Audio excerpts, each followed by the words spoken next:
Sa kabila ng mga kahinaan at kakulangan, ang pag-ibig ng Diyos sa ating lahat ay hindi matatawaran.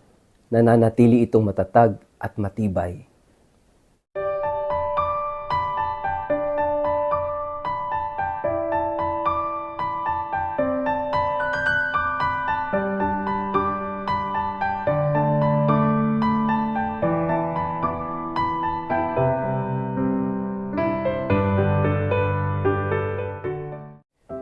Ang mabuting balita ng Panginoon ayon kay San Mateo. Nang dumating si Jesus sa bayan ng Cesarea ng Filipos, tinanong niya ang kanyang mga alagad, sino raw ang anak ng tao ayon sa mga tao? At sumagot sila, ang sabi po ng ilan, kayo si Juan na tagapagbautismo. Sabi po naman ng iba, kayo si Elias. At may nagsasabi pong kayo si Jeremias o isa sa mga propeta. Tinanong ulit sila ni Jesus, ngunit para sa inyo, sino ako? Sumagot si Simon Pedro, kayo po ang Kristo, ang anak ng Diyos na buhay. Sinabi sa kanya ni Jesus, pinagpala ka, Simon na anak ni Jonas, sapagkat ang katotohanan ito'y hindi inihayag sa iyo ng sino mang tao, kundi ng aking Ama na nasa langit.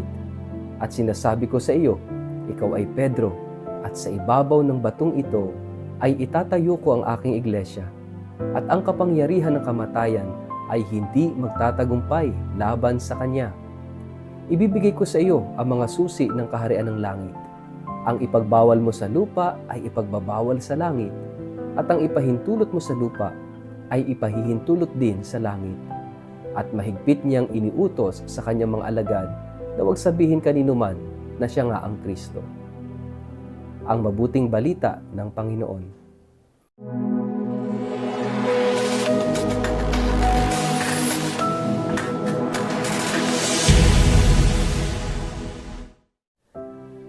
Mapagpalang araw po sa inyong lahat. Kumusta po kayo? Ang atin pong word of the day ay relentless. Bago po tayo magpalalim sa atin pong refleksyon ngayong araw na ito, muli ko po kayong inaanyayahan na magkakalimutan na mag-like, mag-follow at mag-subscribe sa atin pong page na Word of the Day at Father Richard Lagos. Ganon din po pakishare ang video ito sa inyong kapamilya, kamag-anak, kaibigan at mga kakilala sa social media para sama-sama po tayo na maging media evangelizers at online missionaries na nagpapalaganap ng salita ng Diyos, lalo na ng kanyang mensahe ng pag-ibig at pag-asa sa mundo ng social media. Marami po nagtatanong kung paano makapagpapadala ng tulong sa ating ministry. Same pa rin po yung ating number, 0917-586-0141. Kung kayo po ay gustong sumuporta sa ating online mission at sa ating media evangelization. Mga kapatid, ngayong araw na ito ay dinadala tayo sa confession or sa profession of faith ni Peter. At ito'y nangyari sa isang pagan region sa Caesarea Philippi. Isang lugar na kung saan ay hindi Kristiyano, isang lugar na kung saan ay hindi Hudyo, of course. Wala pang Christianity during that time. Pero mapapansin natin na itong lugar na ito, Caesarea Philippi, is a Gentile region. Ibig sabihin, outside the faith of the Israelite people, outside Judaism. Pero doon naganap yung profession of the faith, which means merong misyon si Kristo, merong misyon ang simbahan na itatatag ni Jesus that time kay Peter. And it will flourish in the Gentile region. Kaya nga, lumaganap ang Christianity outside Judaism, outside Israel, doon sa mga lugar na tinatawag na lugar ng mga hintil, lugar ng mga hindi Hudyo. Because kapag hindi Hudyo, they consider it and they call it Gentile region. At makikita natin doon magfo-flourish, doon yayabong ang Christianity. Mga kapatid, ngayong araw na ito, isang napakahalagang mensahe ang dinadala sa ating lahat. It is about the relentless love of God for us. Imagine, gaano kabukas ang pag-ibig ng Diyos para sa lahat. That the love of God is for all and this love is relentless. Matibay, matatag, no? Ang pag-ibig na ito ng Diyos. At ito'y para sa lahat. Hindi siya exclusive for the Jewish people, but open to the Gentile people. No? Ganoon ang pag-ibig ng Diyos that everybody is welcome to the love of God. Kung itong mga Hudyo ay sarado, sila'y naniniwala na sila yung pinili ng Diyos, sila lang yung maliligtas, sila lang ang anak ng Diyos. Well, Ang ginawa ng Panginoon, binuksan niya ang pag-ibig para sa lahat. Binuksan niya ang kaligtasan para sa lahat. Itinuturo niya that the love of God is not exclusive to this group of people, kundi ang pag-ibig niya ay para sa lahat.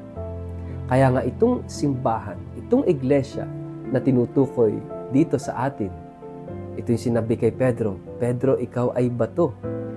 At sa batong ito, itatayo kang aking iglesia.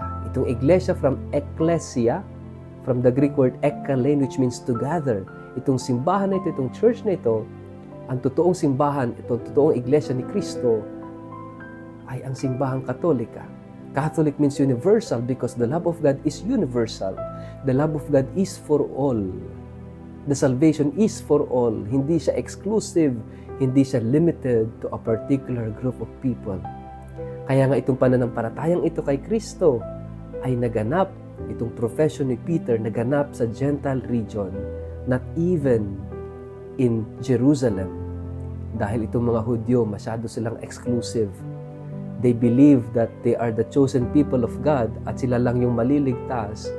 Kaya sila lang yung karapat-dapat, no, sa pagmamahal ng Diyos, tawaging mga anak ng Diyos. But they are wrong. Dahil ang pag-ibig ng Diyos na matatag at matibay ay pag-ibig na para sa lahat. Kaya nga, sinabi rin dito na itong simbahang ito, no, that is the sacrament, this church is the sacrament of love, no, ay hindi pagtatagumpayan ng kasamaan. The gates of hell shall not prevail against it.